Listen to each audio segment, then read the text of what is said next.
It's hard to understand the industrial environment if you don't have that background. And I didn't. When I first, started learning about some of the products that I now market, they were just big boxes to me, going into a bunch of applications that I didn't get.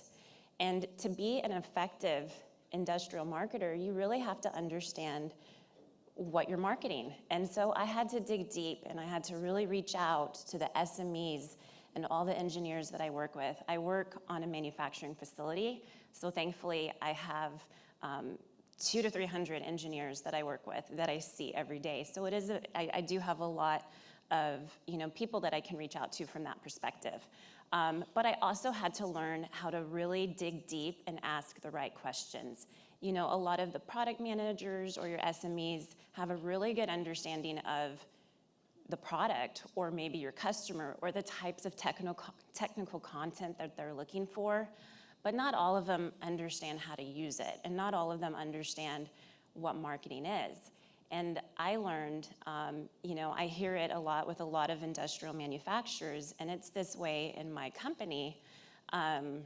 The value of marketing and senior manager understanding what you do and how you bring value can be a challenge. So I had to educate senior management, educate product leaders on the value of marketing. And so marketing your marketing. By nature, engineers are looking for knowledge, and they're looking to solve solutions. So looking at, what can I create and what questions can I answer about my product? And I don't mean the benefits and features of your product. I mean the product line, right?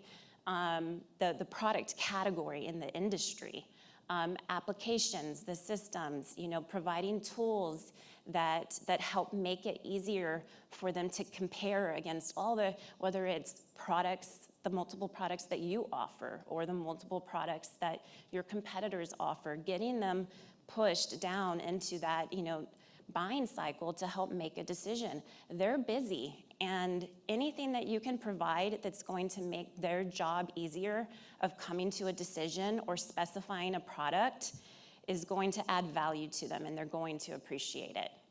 I've heard this so many times over the years, and I'm sure you guys have too. You have people coming to you as, whether you're in Marcom or product marketing, saying, we need to do more white papers, or we need to do more videos. And it's like, do you really know why, you have these quotas of needing to meet, videos so popular, let's just push out a bunch of videos every month, right? Well, you really need to focus on what value are you bringing to your audience? What are you wanting? What solution are you trying to answer? And then you can decide what type of content. So CFE Media puts out a survey yearly. They survey about 700 to 800 engineers. And this is a good example as to what kind of content engineers value. And you can see still at the top of the list is product information. Now that doesn't mean that the other types are not important. You can see that technical articles, white papers, how-to videos, these are all really closely behind, and they're all really, useful to whether you're building a lead nurturing process. But product information is so important to make sure that you're at the top of your game, because if you don't have all of the types of product information that you need, then you can be missing out on engaging with an engineer that's just looking to see if your product meets their spec in the beginning. Especially with product information, you really have to look at not only how much they're downloading, but just the bigger picture. When are they downloading it? What types of product information? Some key indicators for us are those CAD drawings.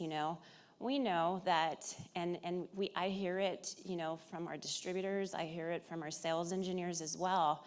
If someone's coming in and downloading one of our CAD drawings, then there's a really good chance that you're either being specified or you have at least made that short list. When I mention technical training classes and internal lunch and learns, my team sometimes has a challenge getting our SMEs to focus on creating content.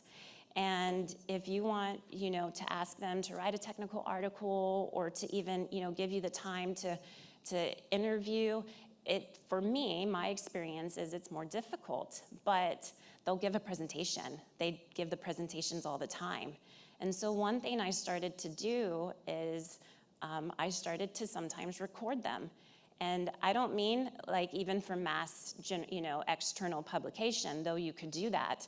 I meant just to capture what they're saying, That way, a content specialist can utilize it later to repurpose it into a technical article written, on the SME's behalf.